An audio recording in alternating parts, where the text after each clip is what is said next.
What's going on, everybody? Welcome in to Nebraska Cornhuskers Live, episode 176. My name is Justin Adams. Over there is from the Generation Red podcast, Ken. If y'all have seen his show, good stuff going on over there.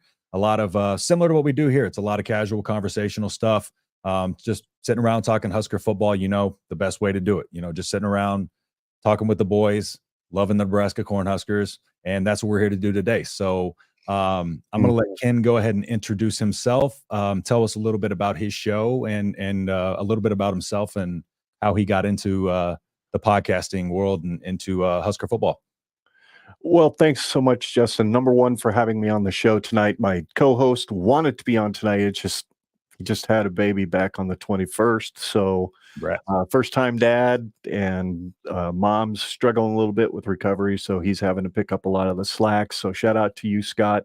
Hopefully you're watching. If you can't, we understand. Scott and I have grown. He grew up watching Husker football with me from about age. He says his first memory really remembering something big happening was the 1997 national championship game against Tennessee. He vaguely remembers that. He was about 3. And we talked about Husker football once he really got into it in his early teens. So we talked about it a lot. And after I discovered what a podcast was back in 2017, I got to thinking, I wonder if there's, I was listening to a lot of Second Amendment stuff and things like that. My son's a former Marine, so love it. You have a lot of things in common with him as well. So I started listening to a lot of that stuff, and I said, I wonder, are there any Husker podcasts out there? Holy smokes. Do one Husker football search on a podcast app, and you'd be amazed the dozens of results. So jumping into doing this in a saturated market of podcasts like the Huskers have, we're just grateful to have a show in the first place. We're extremely grateful that we've done it for 3 years. Of course, our first year was the dumbest year you could have started a Husker podcast. It was 2021. Oh, yeah. So we all know how that went, right? The best 3-9 team in the history of college football ever. So at least that's what we tried to convince ourselves of. I still agree with that statement, by the way. You can't believe what they were able to accomplish with how little they really had on that roster and how badly that coaching staff handled that roster. So it was just amazing what they even accomplished. So I don't know what else. We started in 2021 audio only, and then we added live streaming in 2022. At the time, I was an over-the-road truck driver, so I'd spend 300 days a year out on the road, do the podcast from the road. Scott would record his audio on his end for StreamYard. I'd record audio on my end, and then he'd send it to me. I'd put it together, upload it, and off you go. 2022, we added the live stream element. So you imagine me sitting, instead of a studio, I'm sitting in the sleeper of a truck with some red lights shining up on the bottom bunk behind me. Grinding. I love it. So we did that, and then grabbed Hurrdat Sports' attention in spring of 2023 when we had 3 other podcasts sitting around this table, about 5 of us sitting in here just talking about the spring game that year. And it grabbed Hurrdat Sports' attention, so they added us on that year to be a part of their network. So that's been a real blessing. It's helped with our audience.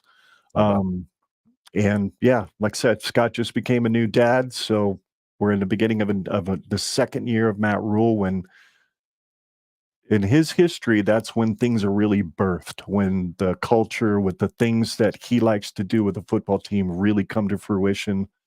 My son's a first-time dad. There's so many things that are like lining up here to be really special. I love it. So anyway, that's kind of our history. We're just happy to make connections with guys like you, happy to hang out with other Husker fan podcasts and do Husker fan podcast stuff. I appreciate you coming on, man. I appreciate you coming on. We talked a little bit before the show, and Ken, of course, he's been around Husker football a lot longer than I have. My first game, or growing up, basically, my dad, and I have 6 uncles from Ashland, Nebraska. So Dad moved to Texas, met my mom down there. So I was born in Texas, but my family's divided, Longhorns and Husker fans. And so, my dad being from Nebraska from birth, I was in a Husker onesie and going to a game every single year as long as I can remember, except when I was in the military. It's a little harder when I was overseas, but it's one of those things. It's born into you, bred into you. Even if you're not from there. And excited to talk to people like yourself who have a little bit more knowledge of the Husker past and stuff like that, and can give me more insight, like you were before the game. We were talking about some of the games just that a you little. went to. Because me personally, I remember vividly, like Eric Crouch around that range. That was kind of like my standout memory. The 2001 national championship game was one of the most painful memories I've ever had. And I got an Eric Crouch jersey back there, autographed, because that's Scott Frost. It's not Scott Frost, is what I was going to say. Eric Crouch is my favorite Husker quarterback of all time. Hopefully that's soon to be Dylan Raiola. We'll see. I also got a Tommy Frazier helmet back there. So I didn't get to watch Tommy, or don't remember watching him too much, but love the Tommy Frazier 95 Husker team, which you were saying you got to see up close personal as your first home game. 1995, last Big 8 game in the history of the Big 8 was Nebraska versus Oklahoma. Oklahoma was in the middle of their however long run it was of being awful, like we've been for a lot of the last 10 years at least. So yeah, we beat up on them pretty bad at 37-0 with an extremely vanilla offensive playbook. I just kind of run left, option right, couple of fullback traps. They weren't throwing a whole lot out there for Florida to look at. So yeah, I remember that. I just remember the place, the roof coming off, if it had a roof, coming off the place as they were introducing all those seniors, Christian Peter, Tommy Frazier, just name after name after name, Brooke Beringer. Holy cow. Place went absolutely ape when they announced him. And I'd never felt anything that big shake before, but I did that day. That was loud. And then, of course, as we were talking about before the show, 2014 Miami, which was not only special because of the game, but it was special because my son had just graduated boot camp for the Marine Corps that year. Nice. And he was on his 10-day leave before he went to advanced infantry school. So he said, I want to go to the Miami game. So I found tickets and we went. And yeah, the 94 team, that was the 20th anniversary. So the tunnel walk starts and the 94 team walks out. I love that. And I'm like blubbering like a fool because it just is what it is. And then, they start the tunnel walk again and the team comes out and the 94 team is lining the field and they're high-fiving the current team. I'm like, this atmosphere is nuts. Yes. And the national anthem, and he's just getting out of boot camp and he's standing there ramrod straight with a salute next to a full bird colonel in the Army who's doing the same thing. And I was just like, I usually sing the national anthem. Not that one. Couldn't that day. What a moment, though. What a moment. Take it in. So it was really cool. So 2014 Miami is that is the standout memory for me as a Husker fan besides 95 Oklahoma. That's saying a lot, because it's and like I said before, I've heard of that being one of the loudest games that people have talked about. And like I said, 2016 Oregon was up there, and people are expecting this year's Colorado game to be up there. My first game that I can remember going to was Nebraska, Missouri, and I actually went. A funny story: the first game that I ever went to that was an away game. I was 14 years old, and my sister was going to the University of Texas. And so I had my face painted half red, half white. I had all my Husker gear on from head to toe. I had long socks. I had a Nebraska phone little holder. And I was 14, 15 years old. And to get student tickets, to help my sister get student tickets, we sold programs out in front of the stadium, Longhorn programs. And so I was all in my Husker gear selling Longhorn programs in front of the stadium. You had to feel dirty. Man. But then I sat right smack dab in the middle of the student section. So there's this picture from when she's down below, and it looks like a Where's Waldo, where I'm just this one red and white face hanging out all in front of all the burnt orange out there. Oh, wow. Yeah. You were in enemy territory for sure.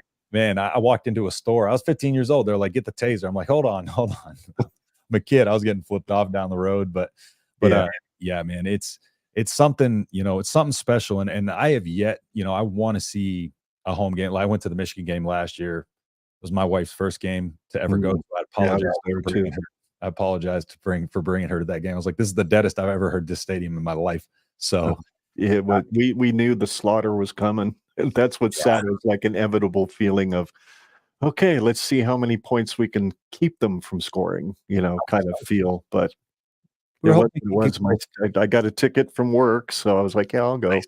So, but we're hoping we can keep it close for a little bit, but like, we knew even if we played a perfect game in that game, it was going to probably be bad. But,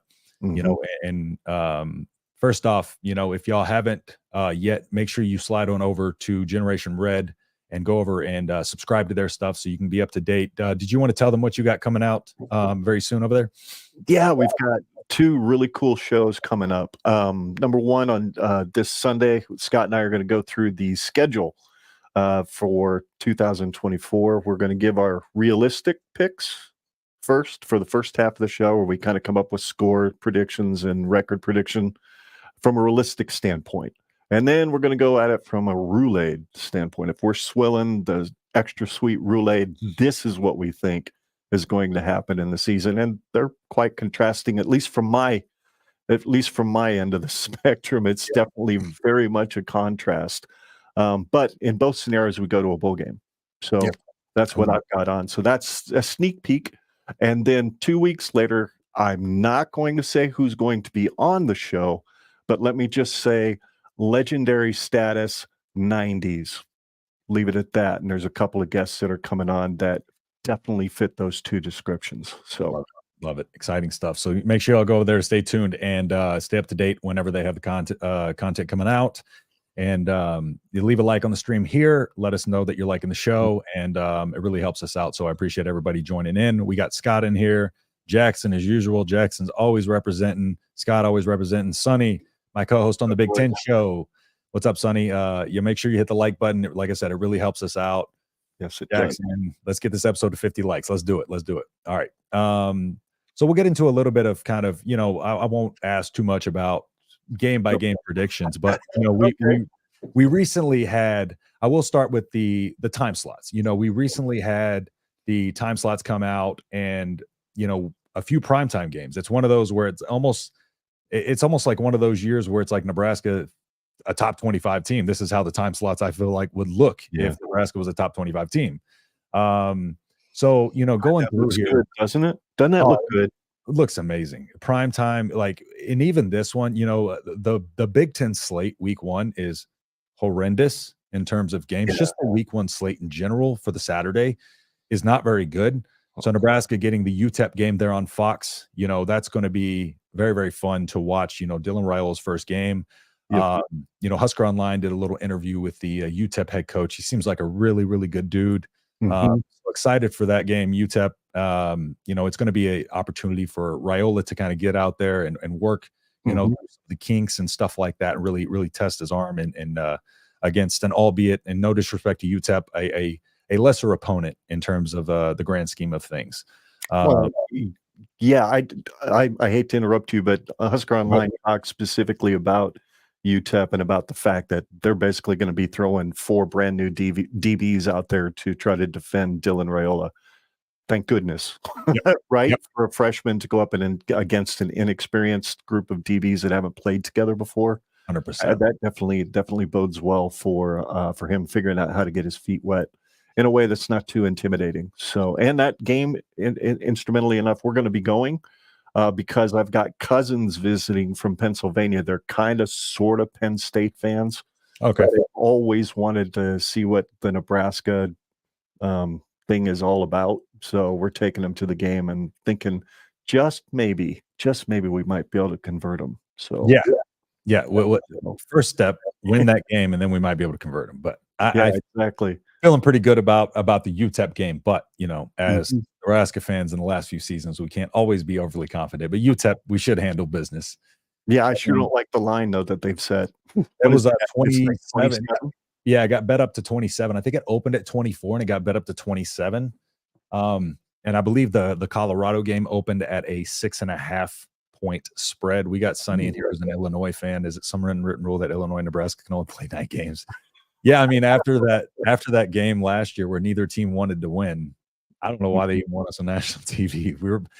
Us in Illinois last year were both like, you can have the game. And they're like, no, you can. Oh, here, you have the ball. No, you have the ball. Yeah, and I'm hoping we have some competency and some culture change and some things where guys understand what it takes to win. so that you don't have that situation in games like Illinois that you should just win. You just should win them.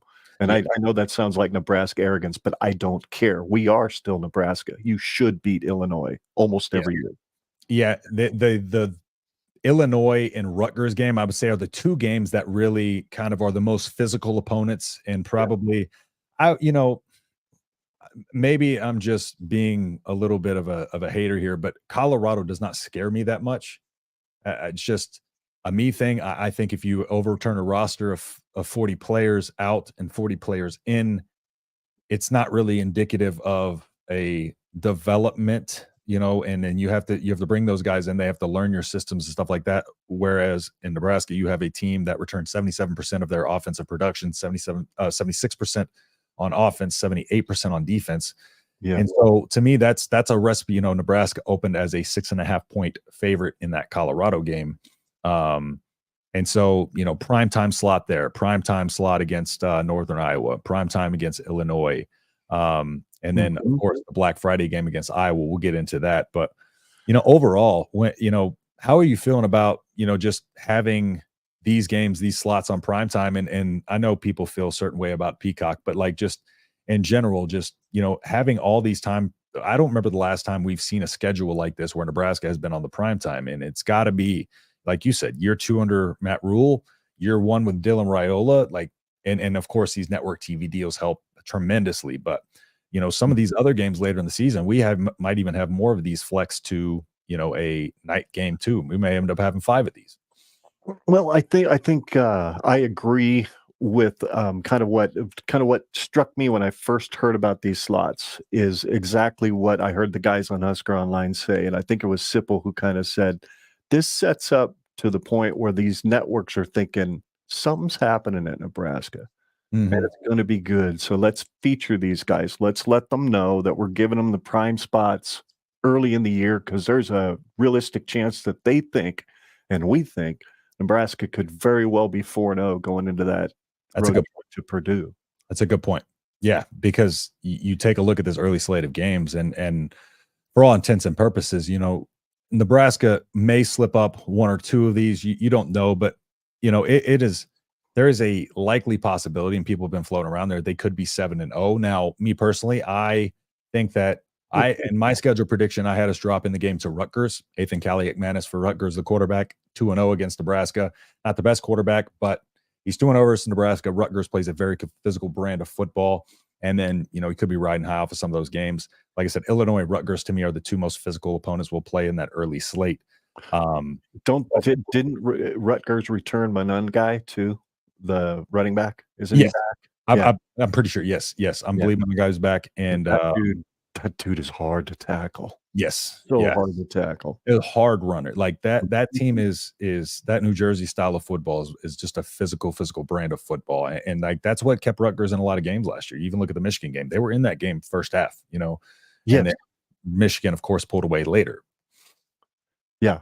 Well, it didn't hurt that they had their signals, but listen, I wasn't going to say it because my friend from the Voice of College Football, John D'Animo, is in here. He's going to get on me if I talk about that.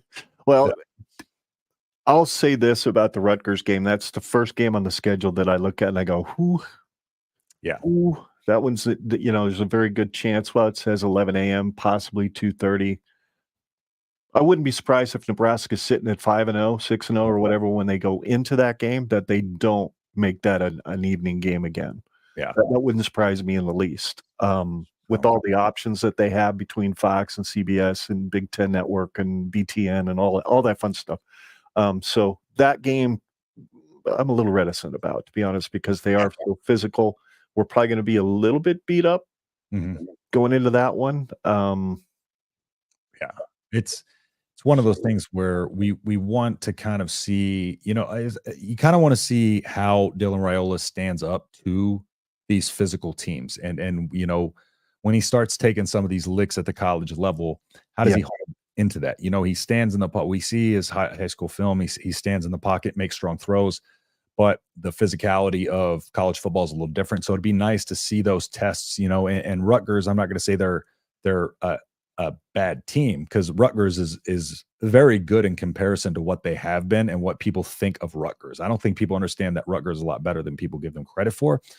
But it will be nice to get in there and have a team that Nebraska, for all intents and purposes, will probably be favorite against, but then also have a level of physicality that Dylan Raiola can really test himself against. Same with the Illinois game, et cetera. And then, of course, you have the opportunity with the Colorado game for him to get in there against, in a big time opponent, primetime game, week 2. And get in there against a team that Nebraska is the favorite against, and get kind of that out of his system. Be able to go in there prime time under the lights and be able to put on a show against a team that isn't an Ohio State.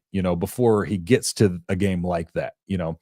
So what's your feelings on that Colorado game? Out of curiosity. The line being set at about 6.5 points is kind of where I land. Yeah.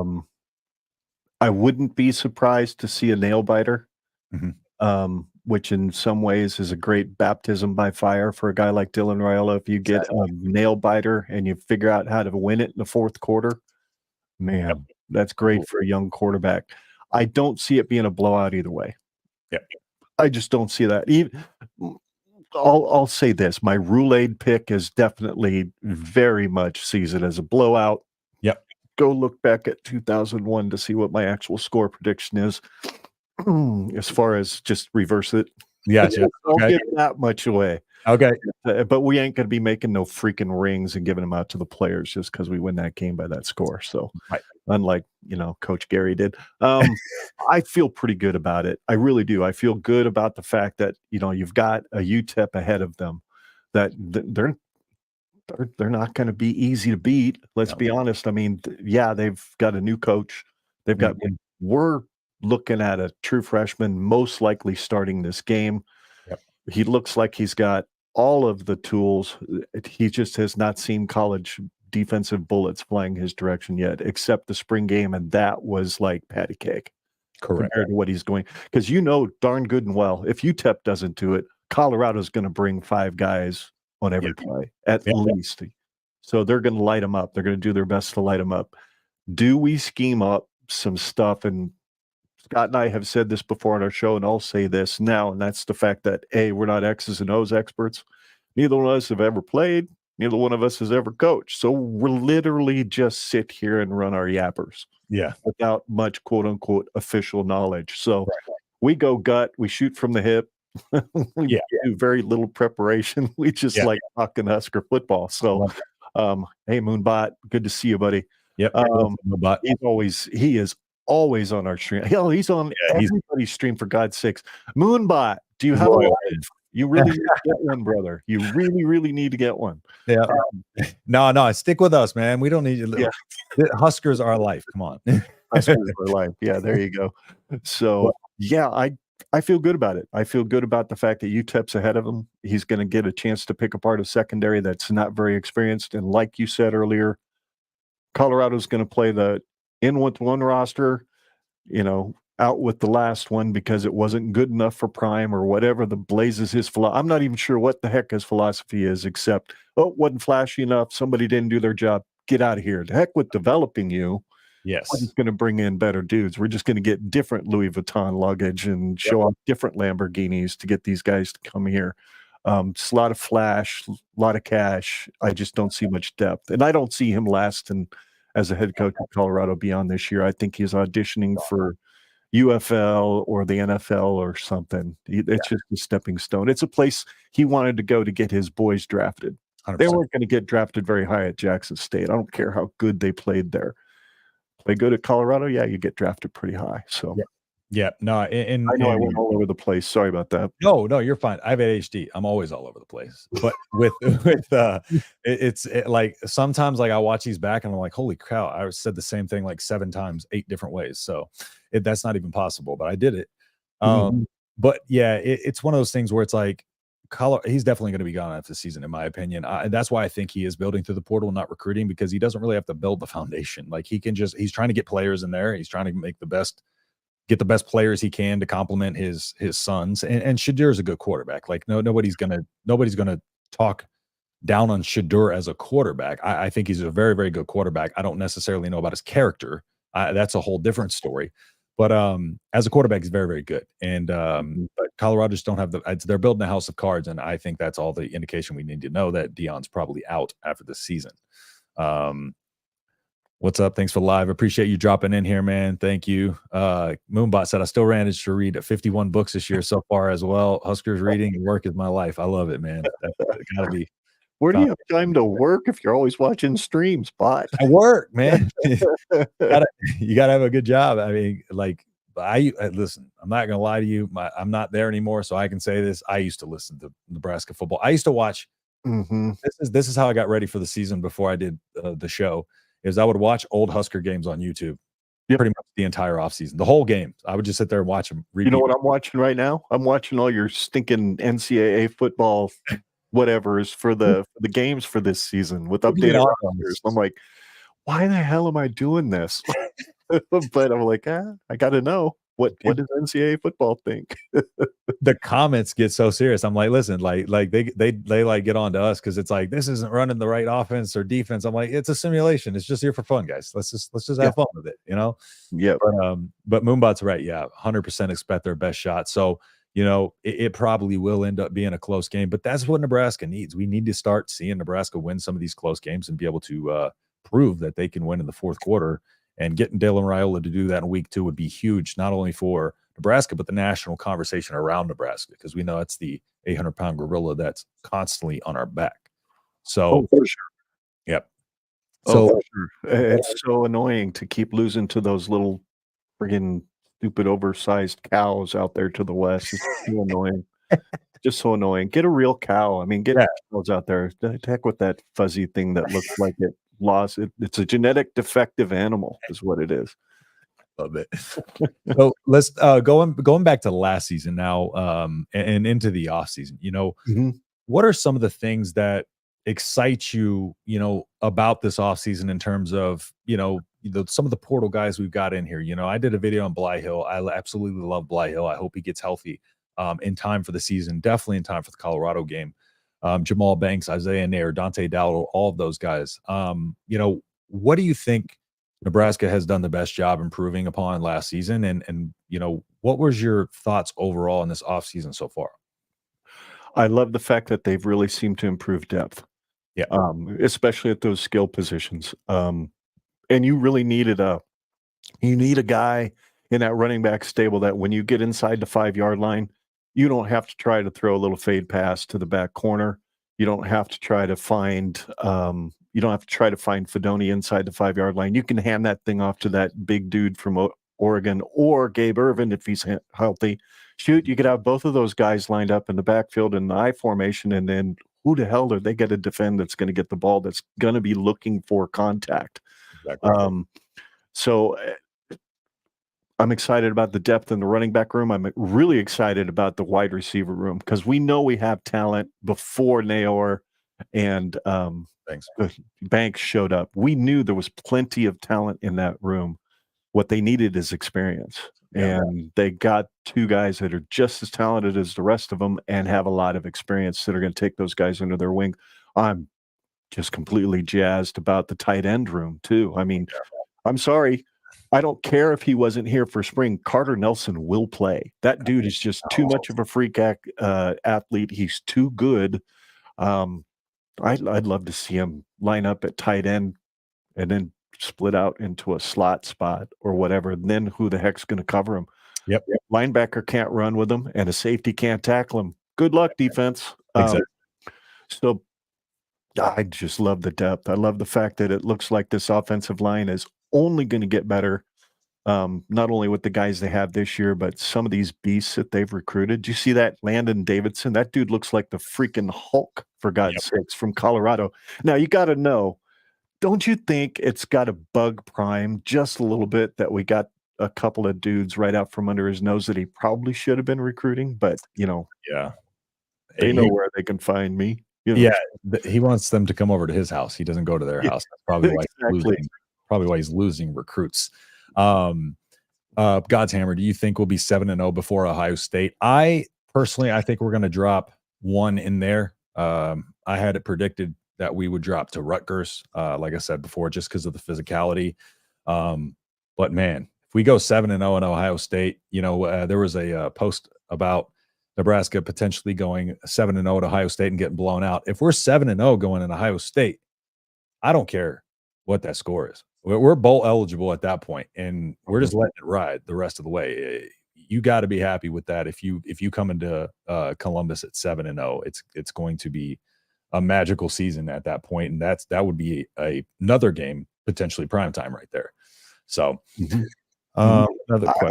That's a good question. As far as being 7-0, because to me that Rutgers game is the one that's got me a little nervous. Yes. It really does. It has me nervous, namely because you're going to be 6-0 going into that game, most likely. Yep. If you're really roulating it, which I am, there's too. a very good chance you're 6-0 going into that game. You haven't had a bye week yet. You're beat up. You're tired. You've got a young freshman quarterback that's probably been hit a lot because, again, an offensive line is getting better, but everybody's going to be throwing the kitchen sink at Raiola, so they're going to have to be really good on their protections. I think he's going to get hit a few times, so he's going to be a little beat up. Yep. I think we're 6-1 going into Ohio State, and I'm not sure if the one is Rutgers or if it's somebody else, but that's kind of where I'm at. Yeah, and it's kind of hard, like I said, after the last few seasons, to be able to predict Nebraska being undefeated in 7 and 8 weeks into the season as it is.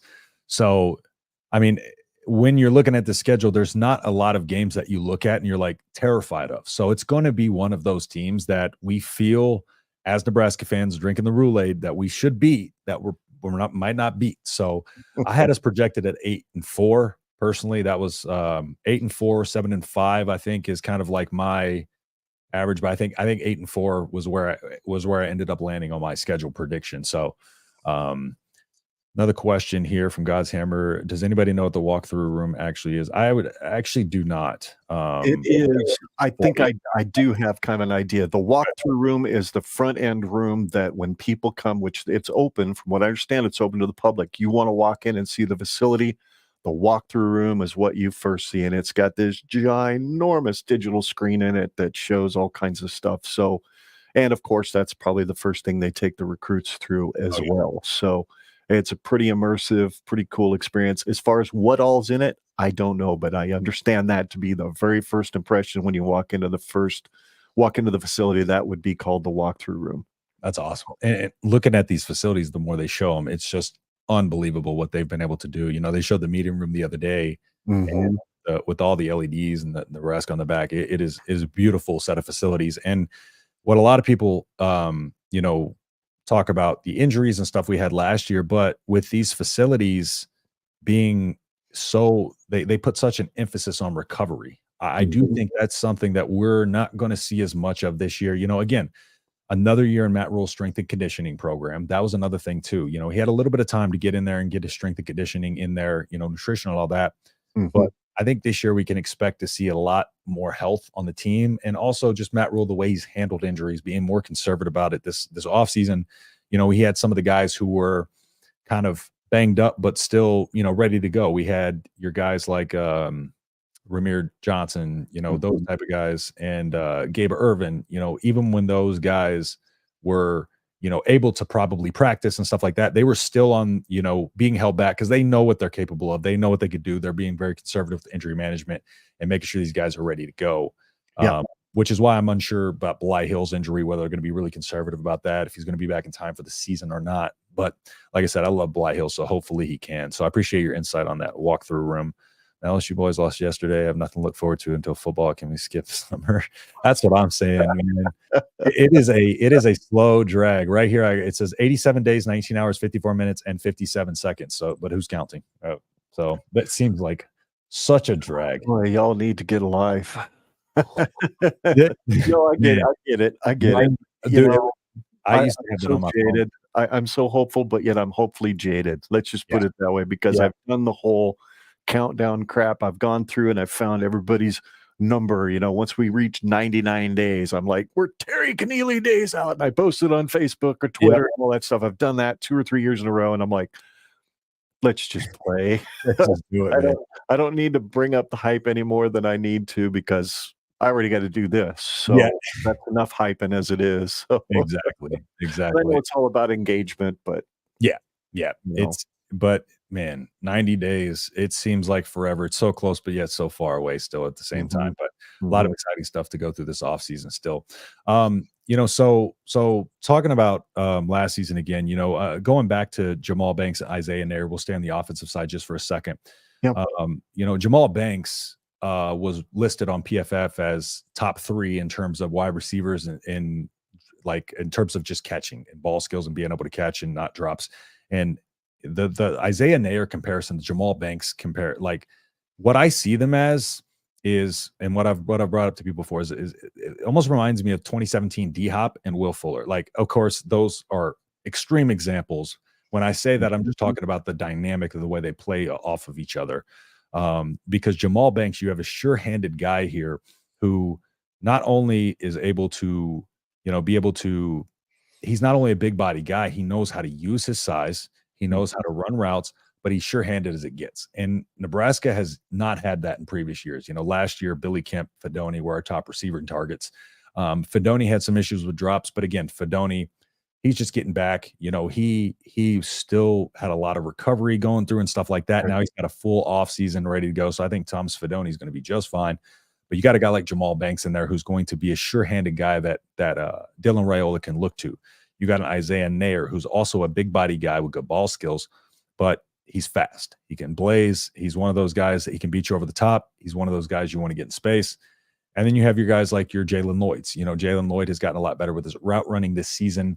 And the entire receiving core, you can see the year-over-year development because you have a guy who is a burner like Jalen Lloyd. And instead of just relying on that ability, you see him getting better in the spring game in terms of route running and stuff like that. What are your expectations for this offense in going into 2024? Just a rough, calculation of kind of what you think we'll see in comparison to last year. Competency.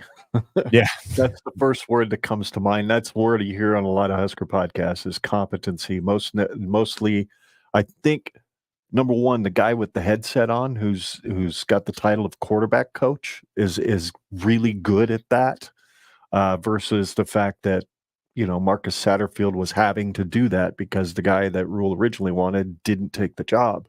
So he was wearing a hat he was unfamiliar with in many ways. So having a guy that's really good at it in Glenn Thomas running that quarterback room, I think we're going to see some competency. You saw it already in the spring game with the improvement out of Harburg.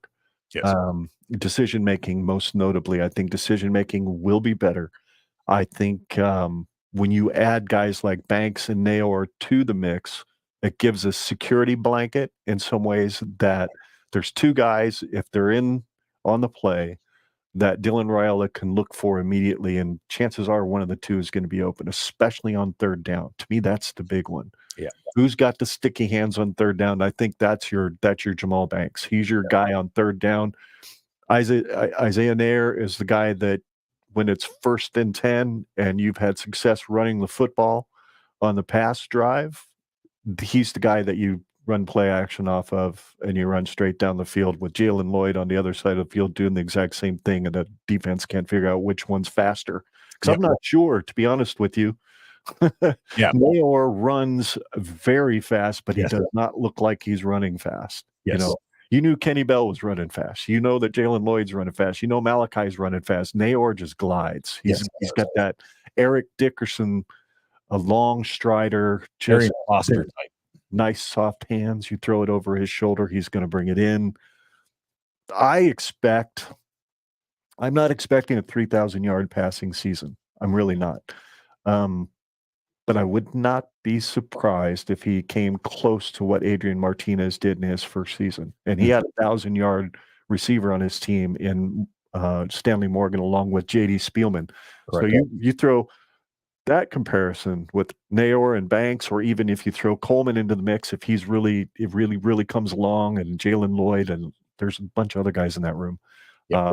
They didn't have a dynamic tight end like a Fedoni, much less an incoming freshman like a Carter Nelson. So the ball could be thrown everywhere. I still don't expect 3,000 yard passing season, but I do expect like a 1,700 yard rushing season with not but maybe 300 of it coming from the quarterback. So yeah, and they're going to be very, very conservative in terms of getting Raiola moving up the field, running the ball, just because you are one Dylan Raiola injury away from a potential disaster season. Not any knock on Kalen or Harburg. You know, Harburg did improve. His mechanics look a lot better. He's doing a lot better job of keeping that outside shoulder closed. That was causing him to have some accuracy issues this past season. But, you know, Kalen, you know, people talk about, you know, Dylan Raiola being a true freshman and being conservative with your projections about him. Well, then at the same time, people are like, well, what about Kalen? Kalen's understandably a 4-star, and a 4-star QB, typically they need to come in and they have to have a year of development. I mean, if you're talking about 5 stars and being conservative with them, but then turn around and looking at Kalen and thinking he can get the job done. Again, no knock on Kalen. He just needs more reps. He needs more time. And that was what he was brought in to do, is just be able to get more time. This Moonbot here, I think Satterfield would have had an easier time with 3 QBs, to be fair. They're just able to level up faster now. To his point, Satterfield, you know, with what Satterfield that hand. Yeah. Yeah, he was missed on their transfer quarterback. They absolutely missed on Sims. Worst decision. That Matt Rule, he didn't get a lot of things wrong, but the one thing he did get wrong was Sims. And, you know, going into the season, they were thinking they could bring him up to about a 65% completion percentage. But to your point, you know, I believe it was Jake Peets that they were trying to bring in, and I felt like they felt like they had a good shot at landing him, maybe almost had it locked up.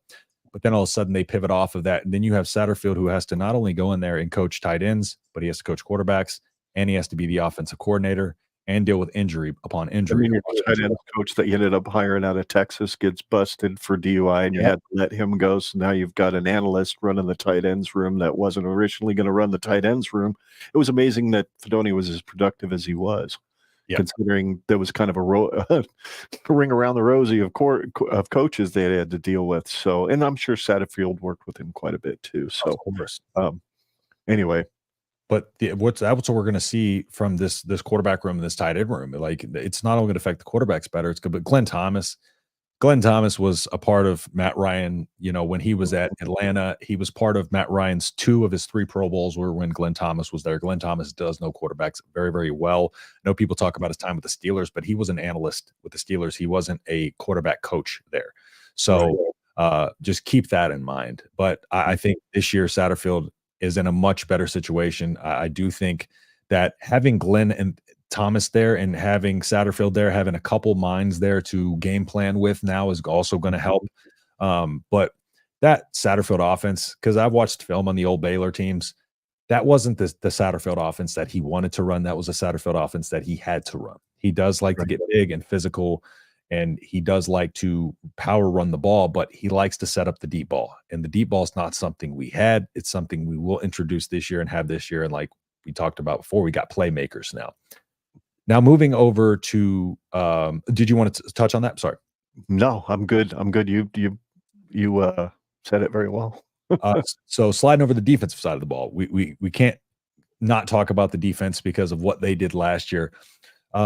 You know, we got guys in like Stephon Thompson, who played at Syracuse under Tony White. You know, you have Nash Hutmacher, Ty Robinson coming back. Nash Hutmacher, of course, going into wrestling. I've shared my thoughts about that. Wrestling being the hardest sport, in my opinion, to just compete at, train for. Those guys are the hardest workers, in my opinion, in any sport. And I do boxing, but wrestling is, those guys work hard. They grind hard.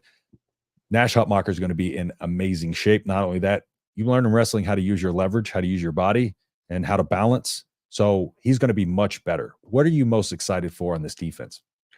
Defensive line, baby. Defensive line. I think you're going to see a lot more pressure from the guys up front.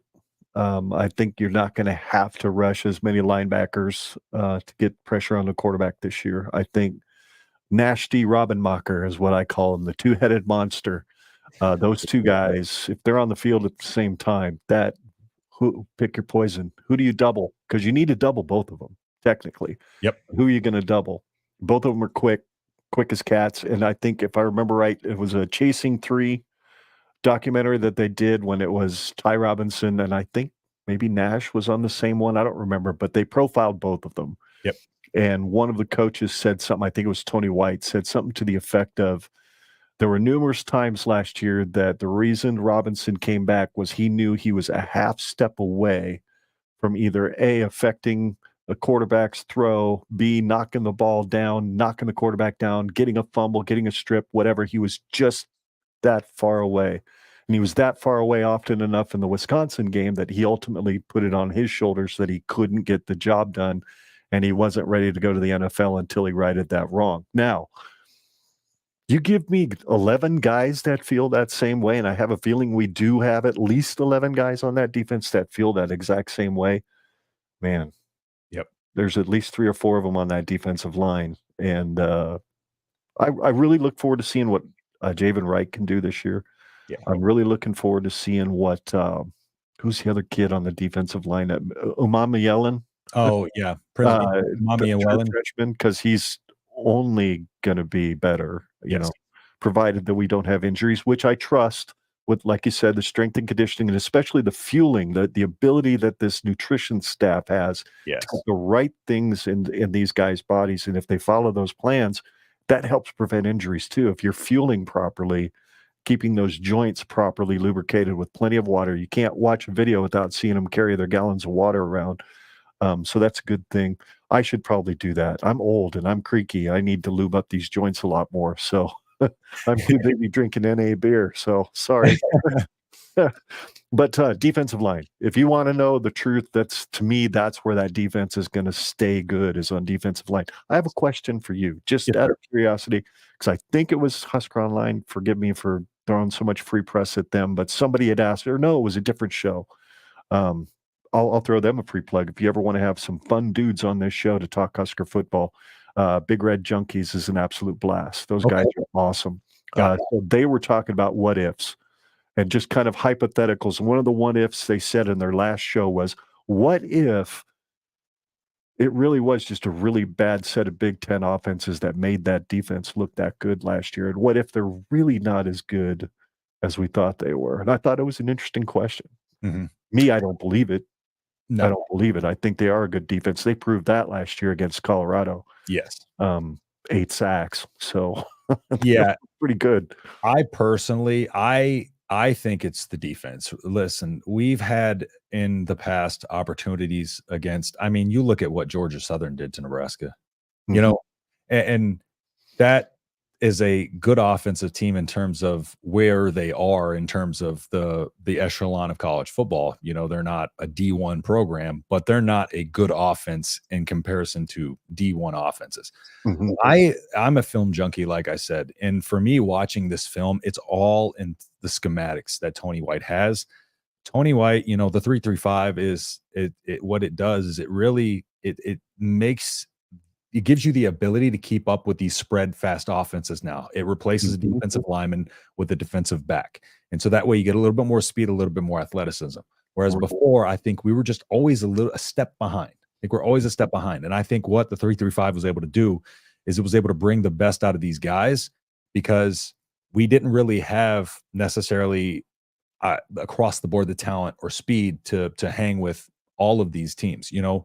And I do think the Michigan game got a little bit out of hand, but if you look at that game too, that game was over from the start because we turned the ball over almost immediately. They had 14 points on us before so, you know, that game is an outlier in my opinion, but you can't sit there and be this consistent on the run defense with a 3-3-5 defense against, albeit some good run teams with good offensive lines. You can't take that away from the Big Ten. They are good offensive lines, but it's all schematics. What he does is he brings a million different looks, and that's what the 4-3, the 3-3-5, those defenses are designed to be able to cause confusion and to be able to keep up with whatever you're going to throw at them. But you have to be very creative in how you do your stunts, or you can be gashed in the run game.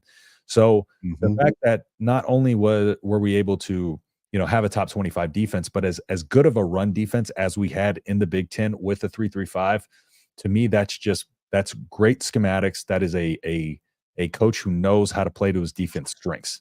And I think more so this year, look at Tommy Hill. I did a video on Tommy Hill yesterday. Hmm. Tommy Hill was one of and I compare him to Kool-Aid McKinstry, who went 41st overall in the draft, and Kamari Lassiter, who went 42nd in the draft, right behind Cooper DeJean, who was 40th. Hmm. Now, Tommy Hill's PFF grade in coverage was right there with them. They were literally back to back to back in terms of, and Tommy Hill being a junior who was spread out between wide receiver and cornerback. Now, you put last year, as the season went along, he played more and more cornerback. His PFF grade in 2022 was 60. His PFF grade last year was, I think it was like 87, which is a huge jump. Okay, so you look at something like that. Tommy Hill's the same player, he was the previous season, albeit, he developed more. But I think what it is that right there shows that this staff had the ability to identify the talent and bring the best out of these guys, because Mickey Joseph wanted Tommy Hill to play wide receiver. Mickey Joseph at the Rutgers game had him out there for wide receiver depth. Mm-hmm. But, they saw that Tommy Hill was much better as a defensive back.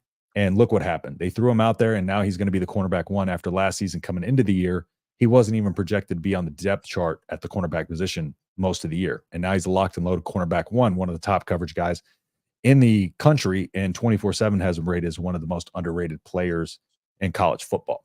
And so I think that's just a testament to the staff and Tony White's ability to bring the best out of these guys. And I think he's just done a superb job of that.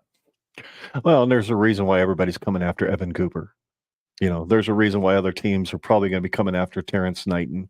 Yes. There's a reason Rob Dvorak, in my mind, should be, if Tony White takes a hike after this season, Knighton or Dvorak seem to be the guys that naturally should fill that DC role. Just because their leadership they know Rule as well as anybody could possibly know Rule and how to do things the way Rule wants to do them. Because Rule's one of those guys, he doesn't take a dump without having a plan. Yes. Right. I mean, he has everything figured out exactly the way he wants it to be, and he hires people to fit that. 100%. And man, I don't know. Darn it. The relay is starting to flow over here. A question for you real quick. Yes, sir. What part of the defense has you most excited? Is it the defensive backs? Is it the guys like Tommy Hill? For me, it's obviously defensive line and who backs up Isaac Gifford. That's the next really important player to me, is who's going to be the guy that fills that Isaac Gifford spot if he happens to go down for a game or two. Yeah. DDR, let me know. Let me know if this sounds good, by the way. I'm not sure if that's in reference to my audio. Just let me know. But the one thing that concerns me, the reason the cornerback position is a bit of concern to me, I love cornerbacks, breaking down cornerbacks, because cornerback is, in my opinion, one of the hardest positions to play on the field.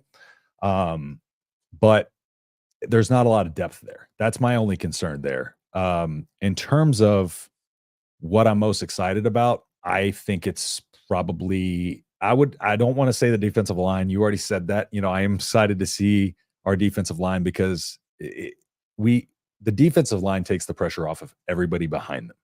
And the sacks that we got last year, now we can start hopefully forcing those into turnovers, because that's one place we struggled last year. But Stephon Thompson, I nerded out over his film. I did one of my first film breakdowns on this channel with Stephon Thompson over from Syracuse. I'm excited about this linebacker core, and just because the way it's going to work with the 3-3-5, these guys are rotating everywhere. You have Stephon Thompson, who is a smaller linebacker, who's also going to rotate down to the edge and be able to speed rush. And you have, all of these guys are going to be rotating through these different positions. And I think the linebacker is the most flexible in terms of where they're going to go. And so just seeing the linebacker room be as strong as it is, and actually being able to see these guys develop another year, and bringing on a guy like Stephon Thompson, who has already played under Tony White in Syracuse, and just seeing that dynamic in year two, because the linebacker room was good last year, but just taking that leap and adding Stephon Thompson's leadership to that, I am really, really excited to see this linebacker room. And, like I said, everybody's moving everywhere. The linebackers are going to be moving to DB. DBs are going to be moving down. You have your guys like Bly Hill, who are the size of a cornerback, who are going to be your cornerbacks. Tommy Hill. Those guys have length. You know, they're taller, they're leaner. Those guys are going to be quarterbacks. But you got your safeties and your linebackers, and all those guys are going to be moving all over the place. You got your jacks, you got your rovers. They're also going to be coming down off the edges. So linebacker to me is a must in this system, because those are the guys who are going to be coming up and filling the gaps and stopping the holes as you try to stop these run games. So the linebacker has to be a strength of the 3-5. You have to have a variation of bigger linebackers, but you also have to have them smaller, faster outside linebacker types. And typically in the 3-5, it favors the smaller guys. So you can typically have a smaller set of linemen, defensive linemen, and linebackers because of the way it's utilized. Who do you see? That's great points. All absolutely. Who do you see stepping in and really kind of making it their own? The role of Nick Henrik and Luke Reimer. Who do you see? Who are the two guys you see jumping up into those spots? That's a good question. Is that a Thompson? Is that a Vincent Shavers? I mean, he's a true freshman. I know we've got some guys behind him that are pretty good. Is that somewhere like Buddha Wright? Does he jump up into something like that? So I think personally, I just taking away, looking at freshman, sophomore, junior, senior, because I don't think Matt Rule cares about that. Right. From what we've heard about guys like, you know, Shavers, and for me, Stephon Thompson's definitely going to be there. I think Stephon Thompson's going to be a wrestling linebacker. But I definitely think that Vincent Shavers is going to have a significant role there. And, you know, Javen Wright, 6'5", like Javen Wright's he showed himself last year just how good he can be. And so I'm expecting, but I think it's going to be a lot of rotation at the linebacker position. So, but I think it's going to be going to be a rotation of the guys you said, but I think it's mainly going to be your Stephon Thompsons, maybe your Javen Wrights, but Vincent Shavers is going to be such a huge part of this team because we've heard nothing but good things about him since he came on. And Matt Rule doesn't care what year group you are. He doesn't care if you're a freshman or sophomore. If you're there doing what he wants you to do every single day, if you're there and you know how to play the game of football and you're doing things the right way, he's going to put you on the field. If you can play, you can play. Exactly. And obviously there was like 25, 26 players last year on defense that saw significant snaps. None of us expected that. That's what they did. And they were good. All 26 of them, obviously, to end up with the 11th overall defense at the end of the year, something like that, 12. So, yeah, I'm fired up. I'm fired up to see where it goes this year, second year under Tony White. Yes.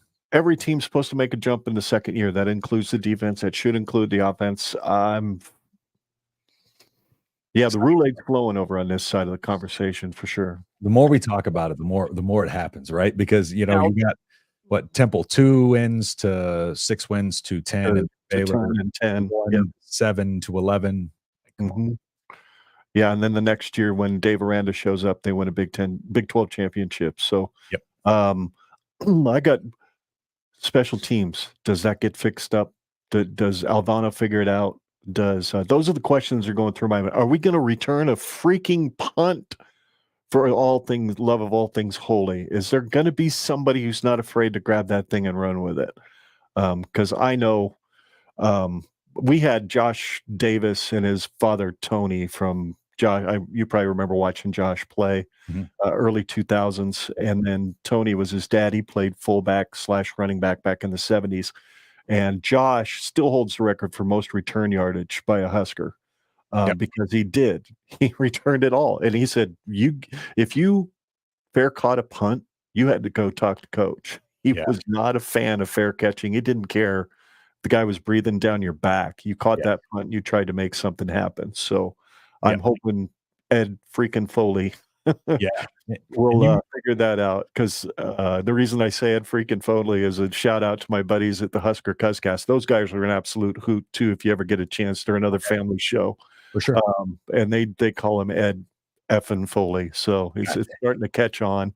And but I try to be nice. I try to stay PG as best as I can. So for sure. Ed freaking Foley needs to figure out how to get guys to return some punts and definitely some kicks. Agreed. You know, like DeMornay Pearsonell, right? Is he the last good returner that we've had that is kind of Spielman was really good. Spielman, yes. Running punts too. We had, you know, Amir Abdullah was at one point, DeMornay Pearsonell, JD Spielman. You know, Tommy Hill was actually, I believe, had our most return yardage. I think he had 6 for 144 yards last year. Right. But in looking at, Matt Rule try to pull Tommy Hill off of the return team, and Tommy Hill was like, don't ever do that again.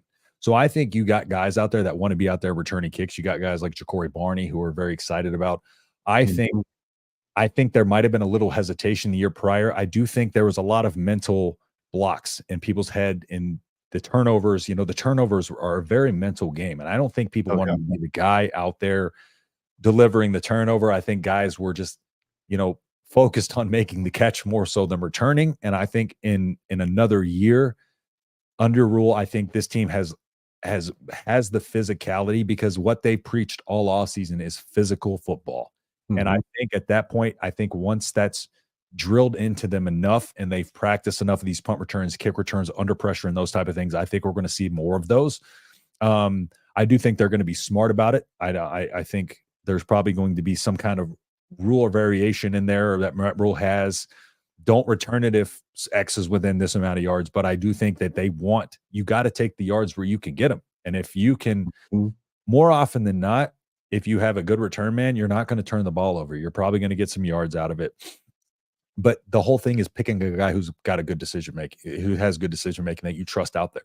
So that way you don't have to have a set of rules. Have a guy out there that knows I can get some yards here, or I can we can just take the fair catch here, live to fight another play. And so I think what Matt Rule is going to do is going to roll somebody out there that he trusts. And I think with the electric playmakers that we have, I think he's going to give them every opportunity they can to make something happen.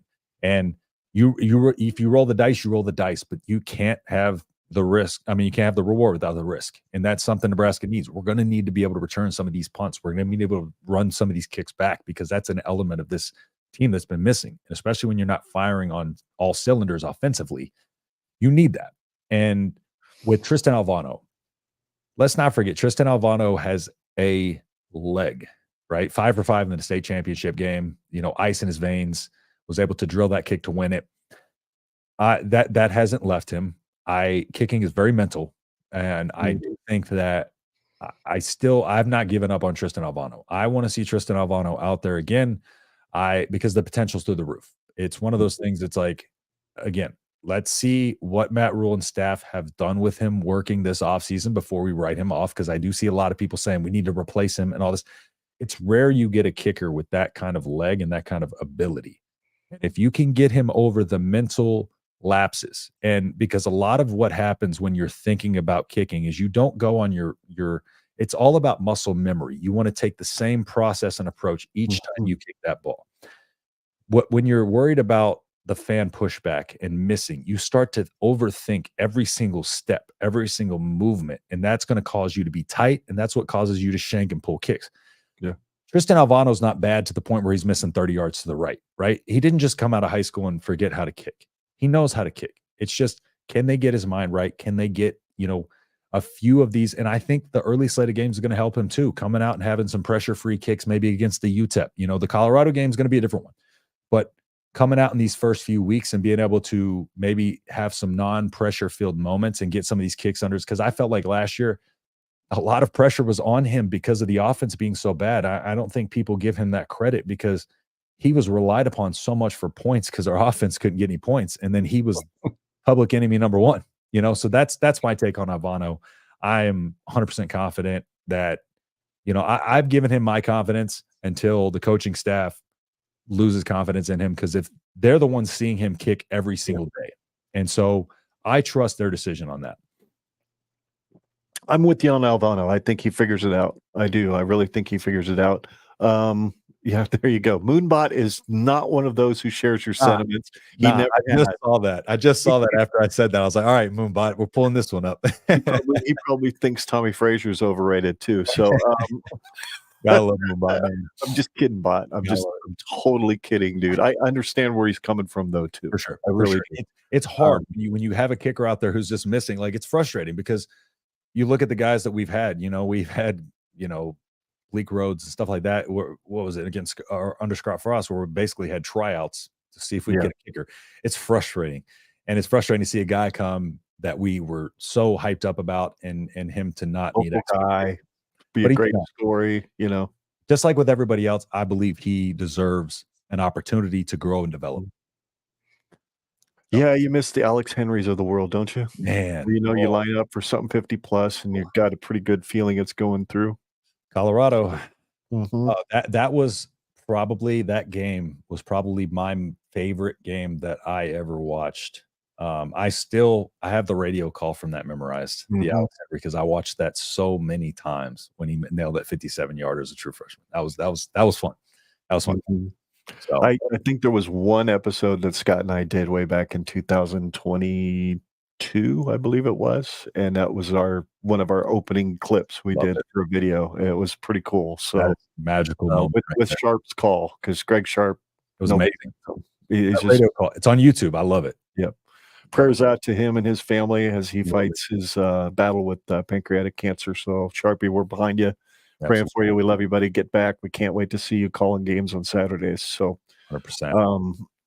Anyway, I'm acting like I'm hosting a show. I'm sorry. It's all good, man. I like it.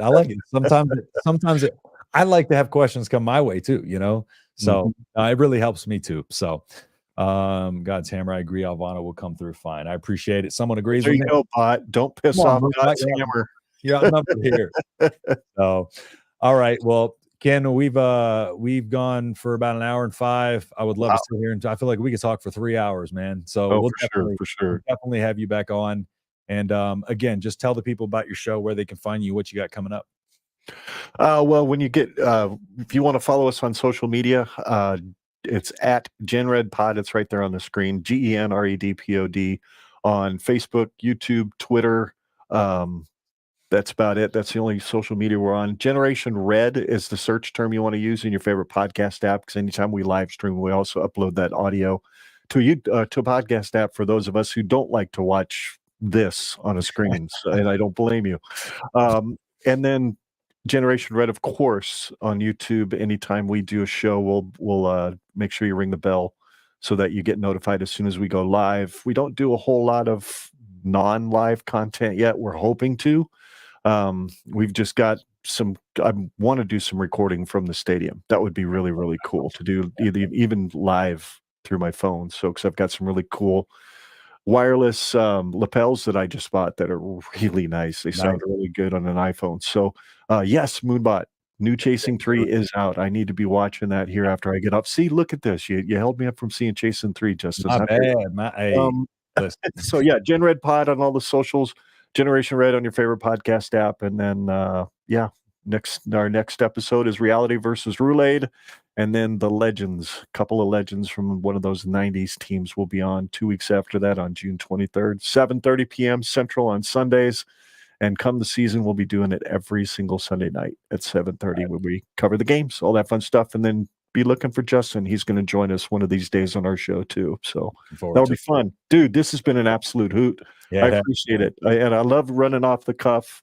I know you had probably some notes there, so you knew which direction. I really don't have any notes. Like I do is I'll prepare kind of mentally, like, and just kind of know the direction and general idea of what I want to talk about. But I have a lot of notes for my recordings, but when it comes to my live stream, I just kind of let it flow, let it ride. So. Well, you do a great job, man. What you've got going here, and the fact that Mark Rogers grabbed you, singled you out of a bunch of other people that probably do this and said, "Hey, I need you on my setup."